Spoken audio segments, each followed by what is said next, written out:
saying, guess what? We need to be active in serving people. And I think about that and I think, you know what? We make a difference when we do that.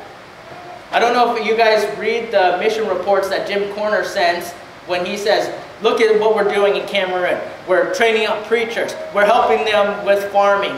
We're feeding hungry children. And I say, praise God. I'm glad we went back to supporting that.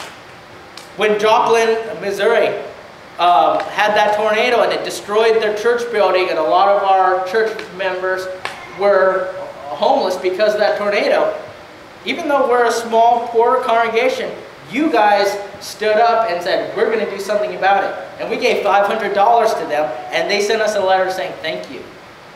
I mean, it's moments like that where we think those are the best moments of our lives. And those are the times when we truly express faith. Because we finally understand faith constantly causes us to do what Jesus did and causes us to stop thinking of ourselves, but starts thinking outside of ourselves.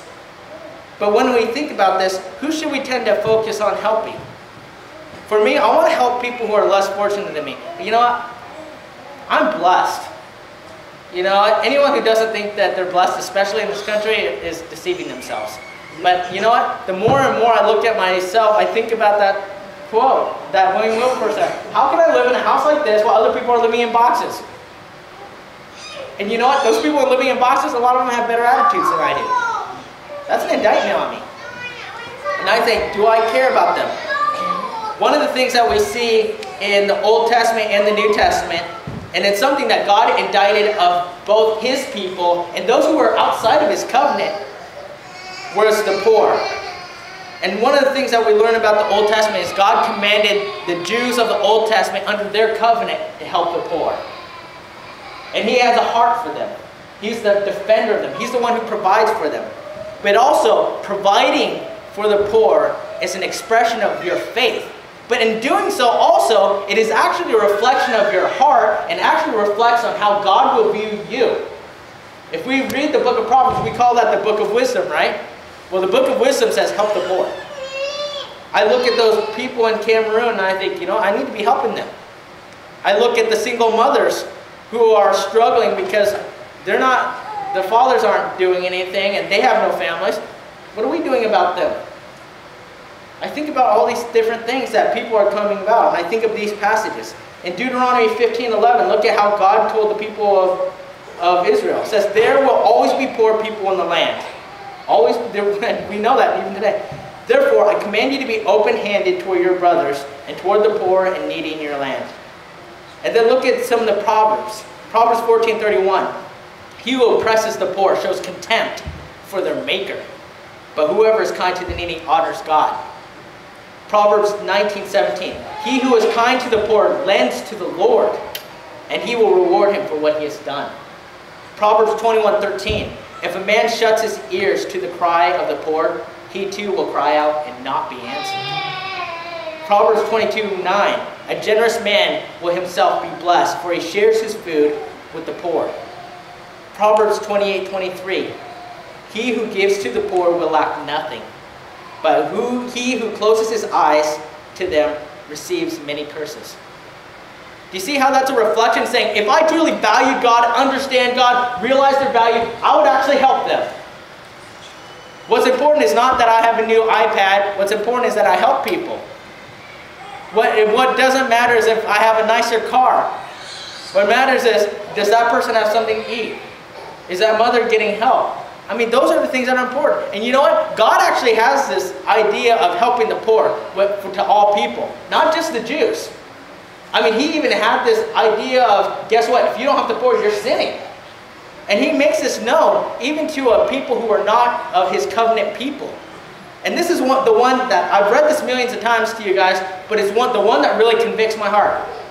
Because it deals with sinful people. Remember Sodom and Gomorrah? Fire? Okay. Ezekiel 16:49-50. We think about their sexual immorality and all their sinfulness and violence. But listen to how God indicts the people of Sodom. It says, now this was the sin of your sister Sodom. She and her daughters were arrogant, overfed, and unconcerned. They did not help the poor and needy. They were haughty and did detestable things before me. Therefore I did away with them, as you have seen. God didn't mention specifically the sexual immorality and violence there, even though he does in other passages. But he says, guess what? One of the major sins of Sodom in which they were destroyed was that they were overfeeding themselves, they didn't care, they're arrogant, and they didn't help the poor and needy. And guess what? We don't have any recognition in the Old Testament that God ever commanding the people of Sodom, people outside of the covenant that God had in the time of Abraham. But God still expected that. I think there's this understanding that God expects us to value humanity. Even in the New Testament, we see that Jesus tells us to help the poor. And he even used helping the poor as a test to people to see if they had right hearts, to see if they had true discipleship. We see that with the rich young ruler.